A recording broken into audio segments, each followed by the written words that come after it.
Logical reasoning. सबसे पहले वो ये मांगेंगे और उनको ये आदत होगी और एक रिसर्चर की ये पहली डिमांड होगी कि वो लॉजिकल रीजनिंग मांगेगा। ये नहीं हो सकता कि वो ऐसी बातें तस्लीम करता चला जाए, चाहे वो अथॉरिटी से आ रही हों, चाहे वो टेनासिटी से आ रही हों, वो ऐसी बातों को तस्लीम ही नहीं कर पाता जिनका आपस में लॉजिकल रिलेशनशिप नहीं बनता या लॉजिकल एक रीजनिंग नहीं बनती। और उसकी एग्जांपल मैंने ये दी थी, अगर आपको आवाज़ आ रही थी या नहीं, कि अगर आपके सामने कोई एंकर या कोई जर्नलिस्ट खड़ा होकर ये कह देता है कि जी वज़ीर आज़म हाउस का बजट एक्स अमाउंट है, तो बहुत सारे लोग इसको, उस शख्स को अथॉरिटी मानेंगे और वो उस बात पे बिलीव कर लेंगे और फिर ये बात जगह जगह शेयर होनी शुरू हो जाएगी और टेनासिटी की सूरत में फैल जाएगी। जो रिसर्चर माइंड होगा, जो रिसर्चर माइंडसेट है, जिसको हम कहते हैं कि वो साइंटिफिकली सोचता है, साइंटिफिकली समझता है, वो सबसे पहले इसको रैशनैलिटी पे परखेगा किसी भी ऐसी पीस ऑफ इंफॉर्मेशन को। और जब हम रैशनैलिटी की बात करते हैं तो इसकी एग्जांपल ये है कि जैसे ही एक एक्स अमाउंट मेरे सामने बोली जाएगी कि वज़ीर आज़म हाउस का बजट इतना हुआ करता था, तो मैं देखूंगी कि फेडरल गवर्नमेंट का बजट, गवर्नमेंट का लोकल बजट कितना था, उसमें डिफरेंट बजट हेड्स कितने थे, और उस बजट हेड में अगर हम ये कह रहे हैं कि वज़ीर आज़म हाउस का बजट इतना था, तो क्या ये रियलिस्टिक बात है? क्या बाकी तमाम हेड्स ऑफ बजट देख के वाकई लगता है कि ये पॉसिबल है? और अगर नहीं है तो I will go back as a researcher and find or ask for evidence, for empirical evidence, and that is called empiricism. तो rationalism और empiricism यानी logical reasoning की तलाश और empirical evidence की तलाश, ये मिलके research कहलाती है. So that's what was my last statement, and I stopped for a while when I came to know कि मेरी आवाज़ नहीं जा रही. तो if anybody has any comment और क्वेश्चन सो फार, इससे पहले कि हम क्वालिटेटिव क्वांटिटेटिव की बहस में बढ़ जाएं, तो to me so far the knowledge construction through rationalism and empiricism is research. Any comment, any question, anything? Should I go ahead? Okay. अब हम आते हैं यहाँ पर कि क्वालिटेटिव रिसर्च क्या है, क्वांटिटेटिव रिसर्च क्या है, और फिर in the middle of this session मैं इन दोनों को जोड़ के इंटरडिपेंडेंस के ऊपर चली जाऊँगी. सबसे पहले let's realise what is qualitative research. Mainly it's exploratory research. It is used to gain understanding of whatever is happening around us, उसके reasons क्या हैं, उसके बारे में लोगों की राय क्या है, what are the motivations behind it, whatever is happening around us. It provides insight to the problem or helps to develop ideas, hypotheses, potential for quantitative research. इसको भी हम जब unpack करेंगे तो हमें समझ आएगी कैसे. It is used to uncover the trends in thoughts and opinions. लोगों की सोच, लोगों की राय के दरमियान पैटर्न्स देखे जाते हैं, ट्रेंड्स देखे जाते हैं. And we want to dive deeper into the problem. Solution की तरफ नहीं, हम we dive deeper into the problem qualitative research के अंदर. और इसके डेटा कलेक्शन के मेथड मुख्तलिफ हो सकते हैं, बिल्कुल अनस्ट्रक्चर्ड भी हो सकते हैं और सेमी स्ट्रक्चर्ड टेक्निक्स भी यूज़ की जाती हैं. इसके साथ, इसके पैरेलल जो क्वांटिटेटिव रिसर्च है, that is to quantify the phenomena by the way of generating numerical data. अगर मैं कहती हूँ कि आज मैं बहुत खुश हूँ, तो ये एक क्वालिटेटिव टर्मिनोलॉजी होगी और आपको इसको समझने के लिए पता करना होगा कि अफशा उमा क्या कर रही है, क्यों है, खुश क्यों है, इसके खुशी के क्या पैटर्न्स होते हैं. और इसके साथ बिल्कुल पैरेलल एक क्वांटिटेटिव रिसर्चर हो सकता है मुझे कहे कि अच्छा आप अपनी खुशी को 1 से 10 के स्केल पे रेट कर दें. दोनों रिसर्चर्स अपनी अपनी जगह मेरी खुशी के फिनोमिना को समझने की कोशिश कर रहे हैं. Somebody is diving deeper to understand what do I mean by happiness, and somebody is trying to measure my happiness through a scale of numerical figures. तो क्वांटिटेटिव डेटा क्या कर रहा है? It is use to measure attitude, opinions, behaviours. पिछली slide पे हमने कहा था कि उसकी अंडरस्टैंडिंग, उसके पैटर्न्स, उसकी एक्सप्लोरेशन है. और क्वांटिटेटिव डेटा क्या कर रहा है? ये मेजर कर रहा है क्वांटिफाइबल टर्म्स के अंदर. It uses quantitative data to formulate facts and uncover patterns in research. वो भी पैटर्न्स देख रहा है, लेकिन वो क्वालिटेटिव टर्म्स में देख रहा है और ये क्वांटिटेटिव टर्म्स में देख रहा है. इसके data collection methods are much more structured, और पहले से डिज़ाइंड टूल होगा, स्टैंडर्डाइज्ड टूल्स होंगे, सैम्पल का एक बाकायदा एक स्ट्रक्चर होगा, टूल को एग्जीक्यूट करने का structure. So quantitative is more structured. ये तो कुछ बेसिक सी चीज़ें हैं.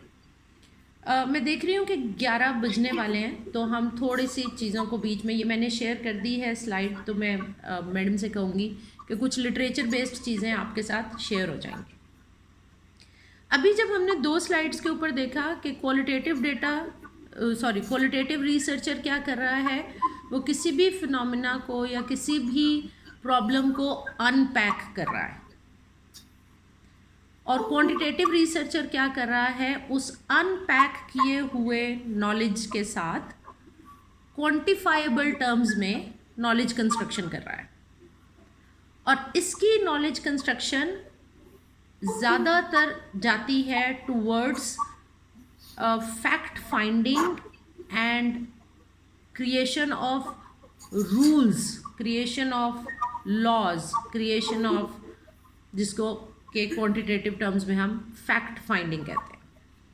जबकि क्वालिटेटिव रिसर्चर डिग आउट कर रहा है बगैर ये सोचे कि I am going to find a single truth.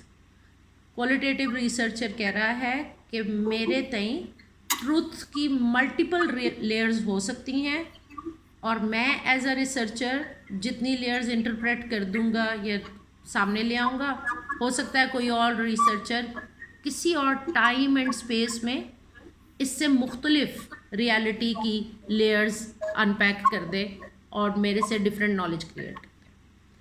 तो ये बहुत ज़्यादा एक्सप्लोरेशन की तरफ जा रहा है. क्वालिटेटिव रिसर्चर के मेजर जो मेथड्स हैं वो क्या हैं? वो फिनोमिनोलॉजी है, एथनोग्राफी है, नैरेटिव इंक्वायरी है. ये 2 दफ़ा लिखा गया, I don't know why.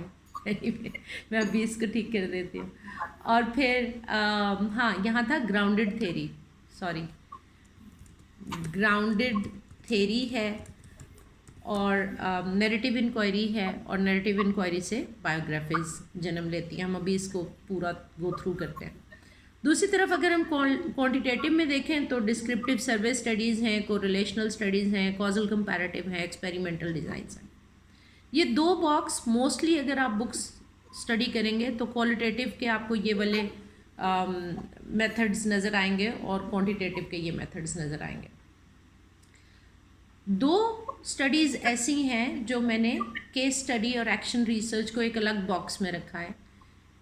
These are 2 major types of studies जो मिक्स्ड मेथड बहुत इस्तेमाल करते हैं, क्वांटिटेटिव क्वालिटेटिव को इकट्ठा यूज़ करते हैं. So we will see how. Qualitative research पे पहले थोड़ी सी बात करते हैं. I will not take very long time, लेकिन मैं चाहूँगी कि बात हम क्वालिटेटिव से शुरू करें. मैं क्वालिटेटिव से बात क्यों शुरू कर रही हूँ? कैन एनीबडी टेल मी कि मैं क्वांटिटेटिव से बात शुरू नहीं कर रही हूँ? एनी आइडिया आपके ख्याल में?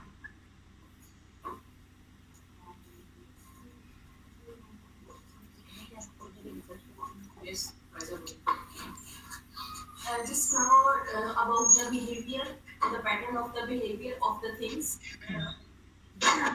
the behavior quantitatively. First of all, we have to know about the quality. What is the pattern? What are the actions? And how can we measure that pattern of behaviors? ठीक है. Very good. Anyone else? आपको क्यों लगता है qualitative पे बात पहले क्यों हो रही है?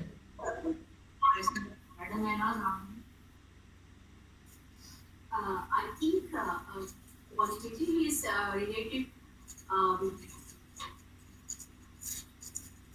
Qualitative research is related how हमारी जो फीलिंग्स हैं, हमारे जो एहसासात हैं, उसके साथ इसका लिंक है। और हम फीलिंग्स को एहसासात को क्वांटिफाई नहीं कर सकते। अब जब भी हम नॉलेज की तरफ, नॉलेज को जनरेट करने की तरफ चलते हैं या स्टेप उठाते हैं, तो इसका लिंक जो है वो आपकी फीलिंग्स या एहसासात से स्टार्ट होता है। ठीक है। हम महसूस करते हैं, देन हम एक्ट करते हैं। Thank you so much. दोनों बातों को इकट्ठा जोड़ती हूँ मैं, दोनों रिस्पॉन्सेज जो है। अगर आपको याद हो तो हमने सोर्सेज ऑफ नॉलेज में सबसे पहले रखा था ऑब्जर्वेशन। इंसान जो कुछ सीख रहा है, जो कुछ समझ रहा है, जो सुन रहा है, जो पढ़ रहा है, जो देख रहा है, वो ऑब्जर्वेशन है। तो मेरा दिमाग सबसे पहले ऑब्जर्व करके जो चीज़ प्रोड्यूस कर रहा है मेरे लिए आज इस वक्त इस दौर में, वो है वर्ड्स। मैंने एक पौधा देखा, उस पर फूल थे। So I would give my first description in qualitative terms.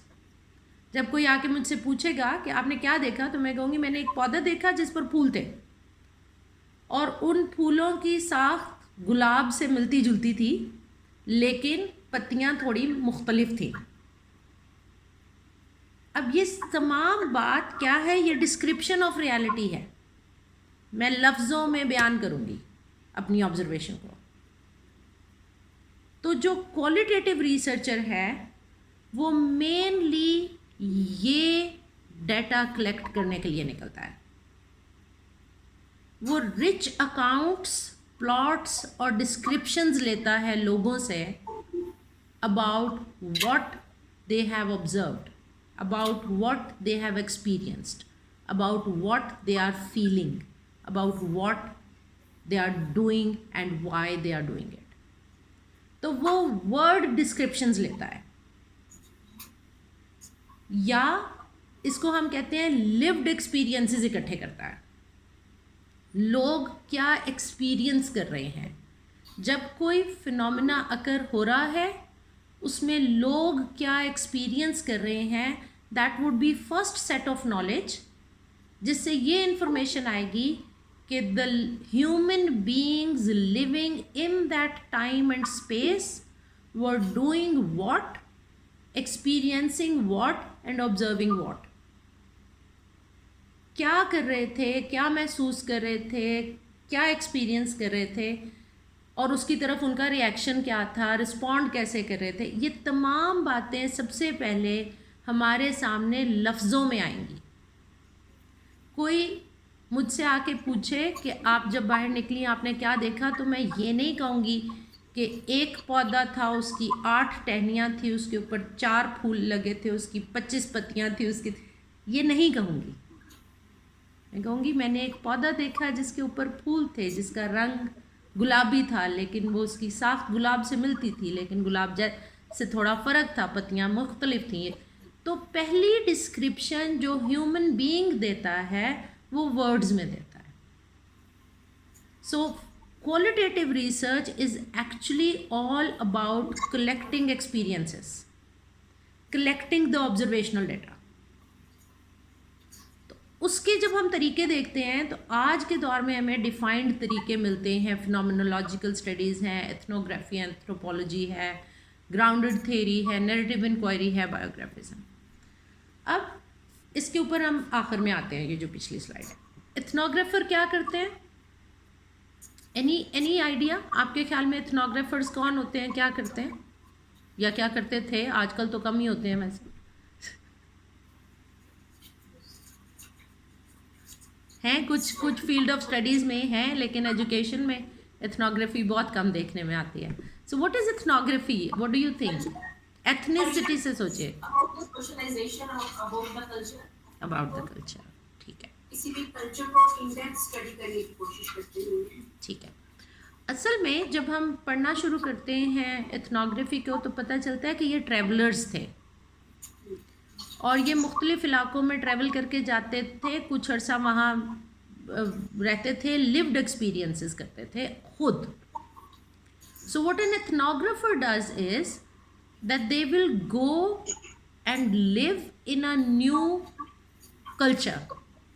They will participate in a new culture.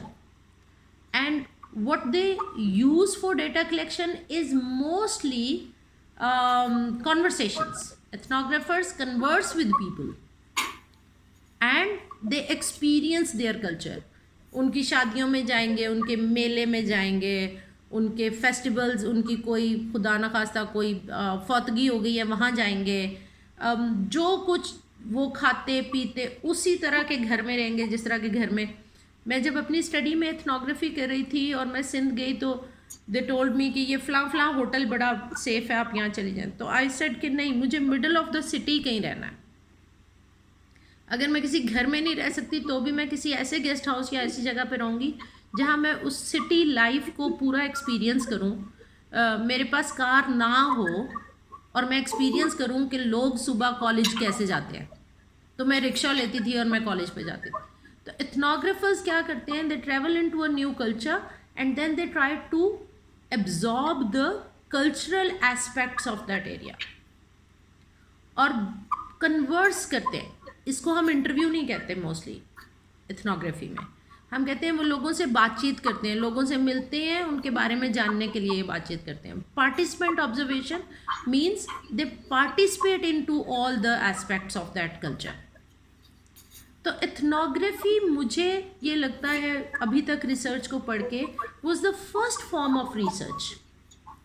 जो लोग ट्रैवल करते थे, मुख्तलिफ इलाकों में जाते थे और वहाँ की रियलिटीज़ कलेक्ट करते थे और फिर देखते थे कि अच्छा इस कल्चर में ऑब्जर्वेशन क्या है लोगों की, लिव्ड एक्सपीरियंस क्या है लोगों के, और वो मुख्तलिफ चीज़ों को क्या मीनिंग दे रहे हैं. And then comes the phenomenology. अब दोनों में मुझे बड़ा इंटरेस्टिंग सा एक रिलेशनशिप भी लगता है और डिफरेंस भी लगता है. If I travel to a new place, I meet people, I study culture as an ethnographer, and while studying culture, I identify phenomena.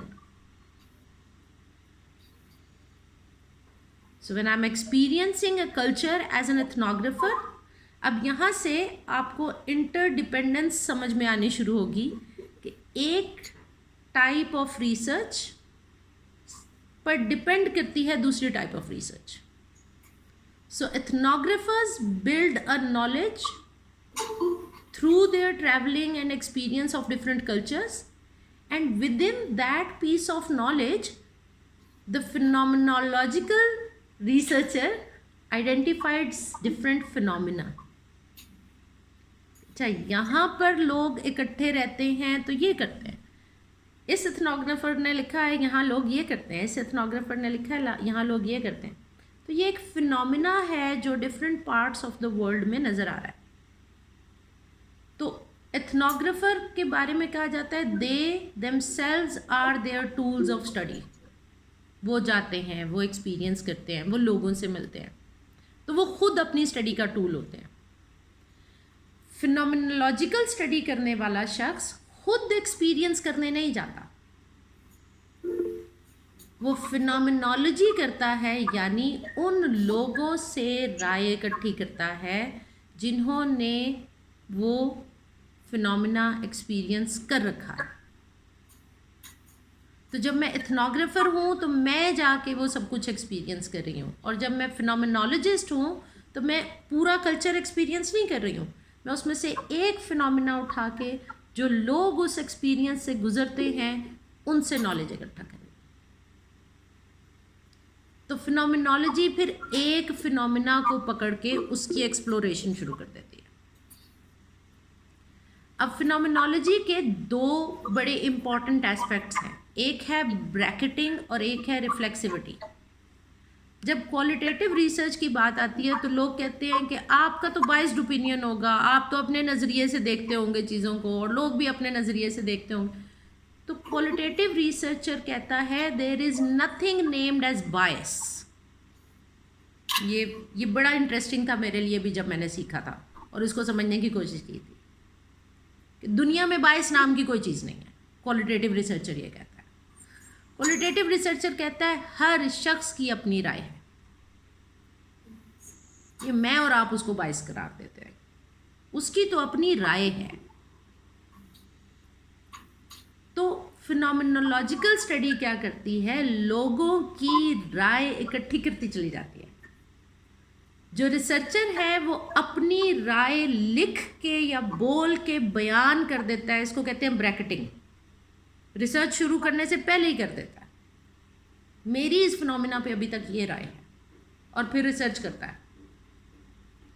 और बिल्कुल जैसे आप क्वांटिटेटिव रिसर्च में वापस लिटरेचर में जाते हैं ना अपनी फाइंडिंग्स लेके, तो qualitative researcher, phenomenological researcher phenomenology से लिया हुआ नॉलेज लेके वापस अपनी ब्रैकेट की हुई राय पे आता है।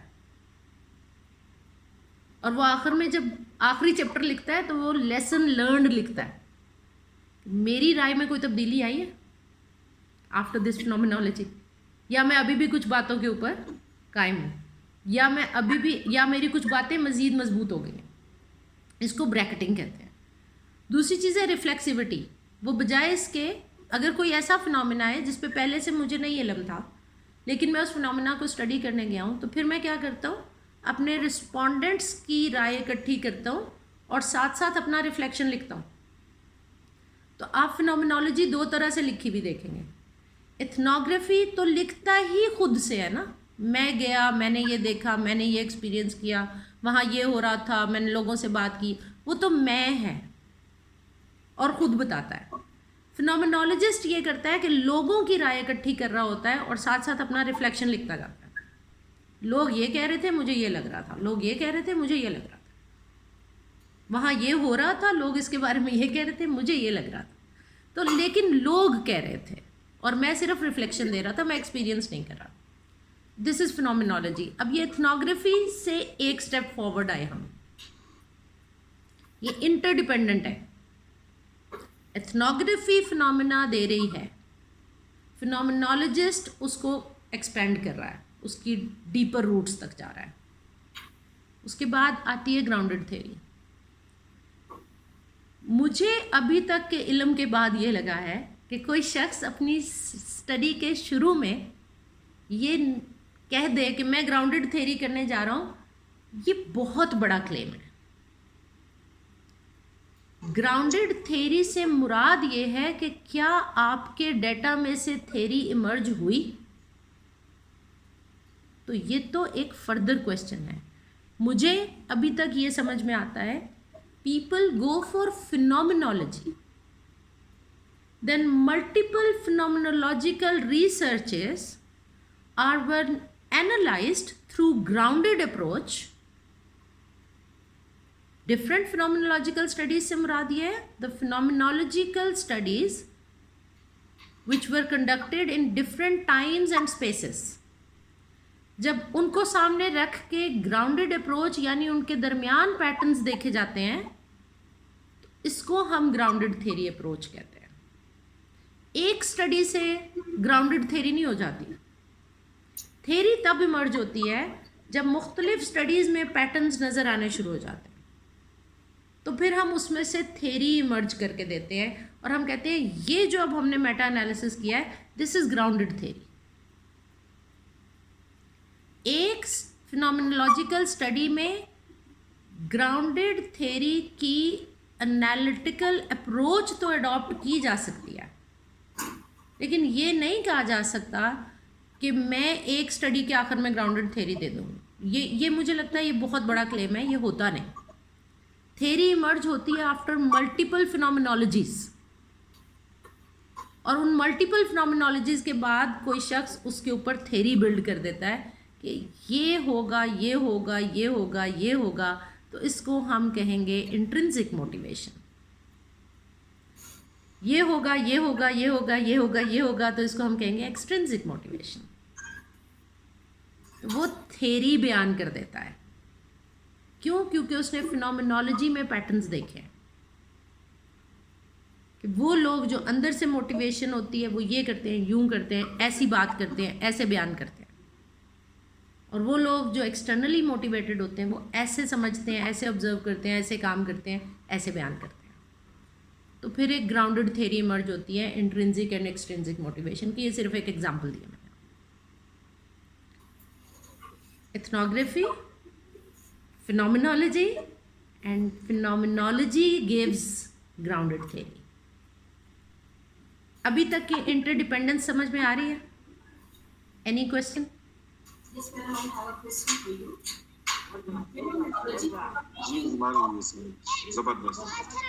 This is the philosophy of experience. Your the opinion that phenomenology is the philosophy of experience. If these are the experience, then we say that this is the judgmental process. मुझे judgemental process को बताइएगा, आपकी क्या मुराद है इससे? If there is a judgmental process, then why you are not including the biasness here? हम तो देखें, हाँ फिलॉसफी ऑफ एक्सपीरियंस पे बेस कर रही है जी, तो हम क्या इसको जजमेंट इसलिए कह सकते हैं? जजमेंट अगर आपने देखा है पर्सन तो बायसनेस क्यों नहीं है इसमें? अच्छा, अब मैंने जो जुमला बोला मैं उसको एक्सप्लेन करती हूँ कि क्वालिटेटिव रिसर्च में और फिनोमिनोलॉजी में we do not have any concept of biasness. हम कहते हैं जितने लोग होंगे उतनी राय होंगी। आप कहते हैं बायस होगा, हम कहते हैं ये इंसान हैं जिनके साथ हम स्टडी कर रहे हैं, इंसानों के अपने अपने एक्सपीरियंसेस हैं एक फिनोमिना के बारे में, वो अपनी अपनी राय और अपना अपना एक्सपीरियंस शेयर करते जाएंगे। हम उसमें से पैटर्न्स देखेंगे। हम ये नहीं कह रहे कि ये राय ठीक है, ये राय गलत है। बायसनेस से मुराद ये है कि somebody has some prejudice और somebody has some previous issue, इसलिए उसने ये राय दे दी। तो हम कहते हैं कि हाँ, वो हमारी स्टडी का हिस्सा है। उसका प्रीवियस एक्सपीरियंस जिसकी बुनियाद पे वो अपना नया एक्सपीरियंस कर रहा है वो फिनोमिनोलॉजी के हिस्से हैं। वो जब हमें कहानी सुनाता है हम उससे मज़ीद प्रोबिंग क्वेश्चंस करते हैं टू आइडेंटिफाई कि ये जो कुछ हमें बयान कर रहा है ये यहाँ तक कैसे पहुँचा है, ये इस राय तक कैसे पहुँचा है। तो हम उसको बायसनेस नहीं कहते, हम उसको उसका लिव्ड एक्सपीरियंस कहते हैं। वो अपने लिव्ड एक्सपीरियंस की बुनियाद पे राय दे रहा है, तो हम उस सारी डिस्क्रिप्शन को अपने डेटा में इंक्लूड करते हैं। तो हम अब हम उसको जजमेंट कहें या हम उसको वैल्यू जजमेंट कहें या हम उसको इवैल्यूएशन कहें, हम कुछ भी कहें, फिनोमिनोलॉजिस्ट की नज़र में वो उसका लिव्ड एक्सपीरियंस है, इसकी वजह से वो आज इस नतीजे पे पहुंचा है। मैं इसकी एक एग्जांपल ये दिया करती हूँ कि बाज़ दफ़ा हम कहते हैं कि जी कुछ मैनेजमेंट पर बैठे हुए लोग जो होते हैं ना वो बाइस्ड होते हैं। तो मैं कहती हूँ आओ इस बाइस को अनपैक करते हैं। वो उनका बाइस क्या है? उनका बाइस ये है कि वो वाले लोग ढूंढ लेते हैं जिनके साथ उनको कम्युनिकेट करने में आसानी हो, वो वाले लोग ढूंढ लेते हैं जो उनका काम उठा के उनके साथ मिलके जल्दी से कर डालें, वो वाले लोग ढूंढ लेते हैं जो कम से कम आर्ग्यूमेंट करें उनके साथ। तो हमें लगता है वो फेवर कर रहे हैं, वो अपना काम कर रहे हैं उन लोगों के साथ जिनके साथ काम करने में उनको आसानी मिल रही है। तो जब आप फिनोमिनोलॉजी के पर्सपेक्टिव से देखते हैं तो you do not see things as biases और एनी नेगेटिव जजमेंट।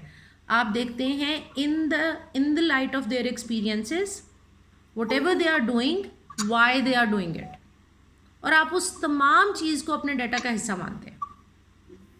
मेरे क्या रिफ्लेक्शन थे as a researcher while I was listening to them और while I was watching them, वो मेरी लिव्ड एक्सपीरियंस है और उस पर मेरा रिफ्लेक्शन है। हम उसको भी अपने डाटा का हिस्सा मानते हैं।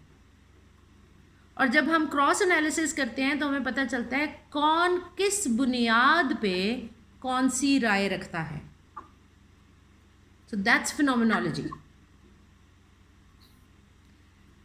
ग्राउंडेड थ्योरी क्या करती है, मल्टीपल पैटर्न्स को सामने रख के देखती है कि अच्छा अगर लोग ये कह रहे हैं, ये कह रहे हैं, ये कह रहे हैं, तो इसको हम इकट्ठा करते हैं थीमेटिक अप्रोच में और एक थीम और एक नाम दे देते हैं।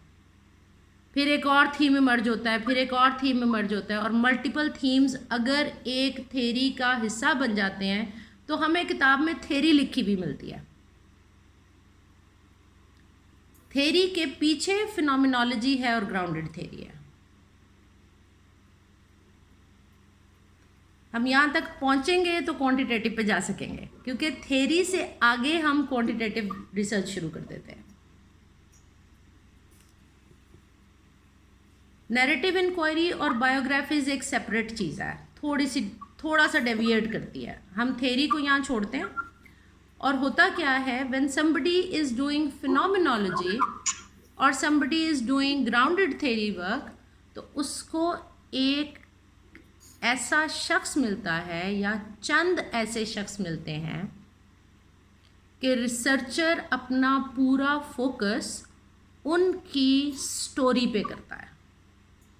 जब मैं अपनी रिसर्च करके फाइंडिंग्स दे रही थी और बता रही थी कि एक प्रोफेसर ये थी, वो ये कह रही थी, वो ये कह रही थी, तो one of my committee members said कि अगर तुम चाहती तो तुम सिर्फ इस एक प्रोफेसर की नैरेटिव इंक्वायरी कर डालती। क्यों? क्योंकि वो अपने तई, वो इंसान, एक इंसान, अभी तक हमने कहा एथनोग्राफी में मैं बहुत से लोगों के दरमियान में रहूँगी, फिनोमिनोलॉजी में मैं बहुत सारे लोगों का डेटा इकट्ठा करूँगी और पैटर्न्स देख के ग्राउंडेड थ्योरी निकालूंगी। और अब मैं क्या कह रही हूँ, क्वालिटेटिव रिसर्चर को बाज़ दफ़ा एक ऐसा इंसान मिलता है या चंद ऐसे इंसान मिलते हैं कि वो अपनी पूरी की पूरी स्टडी उसके ऊपर कर डालता है और उसको नैरेटिव इंक्वायरी कहते हैं। वो लोग अपनी कहानी बयान करते हैं, फिनोमिना नहीं बयान करते, वो लोग अपनी कहानी बयान करते हैं और रिसर्चर उसको नैरेटिव को एनालाइज करता है कि इस एक शख्स के या चंद अफराद, 2-3 अफराद के नैरेटिव में से फिनोमिनाज इमर्ज हो रहे हैं। तो वो अगर आपने बायोग्राफीज या ऑटोबायोग्राफीज पढ़ी हों तो बेसिकली वो नैरेटिव इंक्वायरी के आउटकम है, एक शख्स की कहानी या 2-3 अफराद की कहानी। और जब आप उसको पढ़ते हैं तो आपको पता चलता है कि अच्छा एक बंदे की कहानी में कितने सारे फिनोमिना मिल रहे हैं। That's also a qualitative research जो एक या चंद अफराद की कहानी से बयान कर रहा है कि उस दौर में क्या हो रहा है, उस कल्चर में क्या हो रहा है, उसके लिव्ड एक्सपीरियंसेस आपको बता रहे हैं। फिनोमिनोलॉजी में there are certain number of people, 10 लोगों से, 20 लोगों से, समटाइम्स 50 लोगों से फिनोमिनोलॉजी की जा रही है, फोकस ग्रुप डिस्कशंस की जा रही हैं, इंटरव्यू अलहदा किए जा रहे हैं। नैरेटिव इंक्वायरी में एक बंदा है या 2 या 3 लोग हैं, दैट्स इट। उनकी स्टोरी लिखी जा रही है और स्टोरी में से पैटर्न नज़र आ रहे हैं। तो जब हम ग्रेट लीडर्स की या किसी की बायोग्राफी पढ़ते हैं तो actually that's an outcome of a narrative inquiry. यहाँ तक क्वालिटेटिव की कहानी ख़त्म हो जाती है, ठीक है। इसलिए अब मैं रुकूंगी, पहले क्वेश्चंस लूँगी, फिर हम एक एक्टिविटी करेंगे। पहले क्वालिटेटिव की आपस की इंटरडिपेंडेंस थी विद इन क्वालिटेटिव पैराडाइम, जिसको हम इंटरप्रेटिव पैराडाइम कहते हैं कि हर शख्स इंटरप्रेट कर रहा है रियलिटी को as they perceive. So this is called interpretive paradigm. ठीक है जी, आगे चल सकते हैं जी। कुछ जैसे आपने फिनोमिनोलॉजी में बताया कि इसमें जो रिसर्चर है वो पहले से ये लिख लेता है कि उसकी इसके बारे में ये राय है, तो बाद में उसके बारे में देखता है कि लोग क्या राय दे रहे हैं। तो मेरा क्वेश्चन आपको ये है कि जैसे अभी हमने इसमें नैरेटिव में हाइपोथेसिस का जिक्र किया कि नहीं बनाते लेकिन कर सकते हैं, तो अगर जो रिसर्चर है वो पहले से किसी चीज़ के बारे में लिख लेता है कि मेरी राय इसके बारे में ये है, मेरी नहीं है, तो क्या हम इसको हाइपोथेसिस बनाना नहीं कह सकते और बाद में ये देखते हैं कि ये जो हाइपोथेसिस है ये हाइपोथेसिस एक्सेप्ट हुआ है या फिर रिजेक्ट हाइपोथेसिस हुआ है? अच्छा, जो लफ्ज़ हाइपोथेसिस है क्योंकि रिसर्च की किताबों में वो स्टैटिस्टिक्स से जुड़ गया तो हम उसको लफ्ज़ हाइपोथेसिस नहीं कह रहे, ठीक है। हम इसको रिसर्चर्स अजम्पशन कहते हैं, हम इसको रिसर्चर्स पर्सपेक्टिव कहते हैं, क्योंकि वो बहुत हार्ड एंड फास्ट तरीके से उसकी फैल्सिफिकेशन की तरफ नहीं जा रहा, वो सिर्फ और सिर्फ अपनी राय को डेटा का एक पार्ट समझ के लिख रहा है और फिर बाकी सब लोगों की भी राय इकट्ठी कर रहा है, और जब एनालिसिस तक पहुंचता है तो बाकी सब लोगों का एनालिसिस करते करते करते वापस आके अपने डेटा का भी एनालिसिस करता है और लेसन्स लर्न बताता है। तो क्योंकि वो कोई स्टैटिस्टिकल प्रोसीजर अडॉप्ट नहीं कर रहा, इसलिए यहाँ किसी भी किताब में आपको लफ्ज़ हाइपोथेसिस नहीं मिलेगा। अब हाइपोथेसिस लफ्ज़ को अनपैक करें क्या है।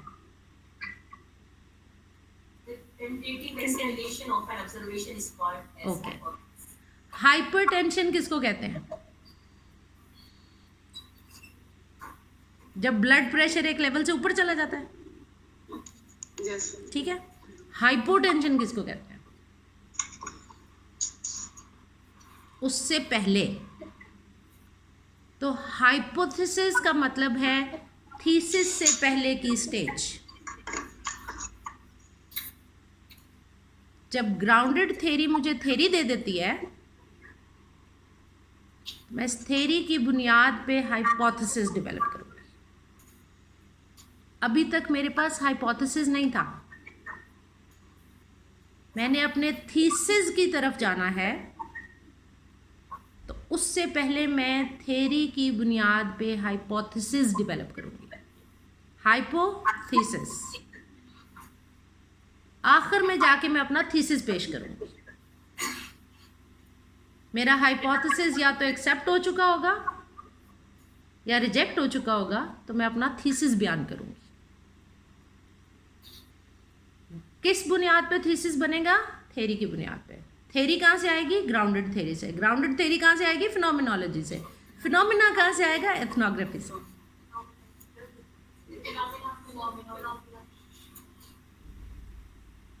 यहां तक की इंटरडिपेंडेंस क्लियर है? ओके। एक्टिविटी है जी, आप मुख्तलिफ लोग हैं इस वक्त, ऑनलाइन लोग भी हैं, आपके पास कागज़ और पेंसिल होगा। अगर कोई हमारी तरह इंटरमिटेंट फास्टिंग नहीं कर रहा तो उसने नाश्ता किया होगा, राइट।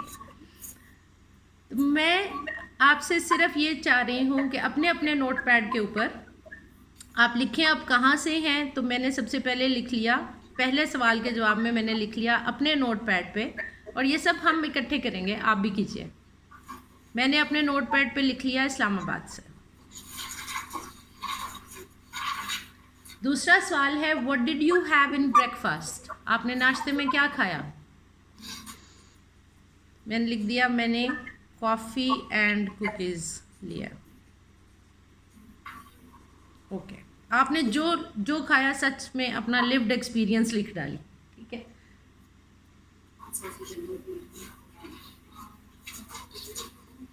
ओके, अब मैं आपसे एक प्योरली, पहले भी दोनों क्वालिटेटिव क्वेश्चन थे क्योंकि आपने मुझे लफ्ज़ों में जवाब दिए हैं, ठीक है।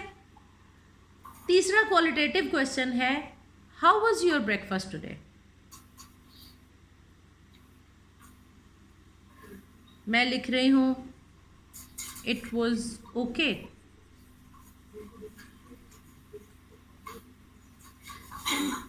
यहाँ तक पहुँचने के बाद मैं आपसे अगला सवाल करती हूँ कि आपने अपने नाश्ते की क्वालिटी को किन बुनियादों पे जज किया? आप कैसे किसी भी दिन के ब्रेकफास्ट को अच्छा या बुरा करार देते हैं? now what you will do is you will write down a few criteria for your breakfast. If it is good in taste, जो कुछ मैं लिख रही हूँ मैं बोल रही हूँ ताकि एक एग्जाम्पल आप सबको मिलती जाए। If it is good in taste, if it has variety of food, if it is nutritious। चल, मैं ये 3 क्राइटेरिया दे रही हूँ, आप हो सकता है कोई और 3 क्राइटेरिया।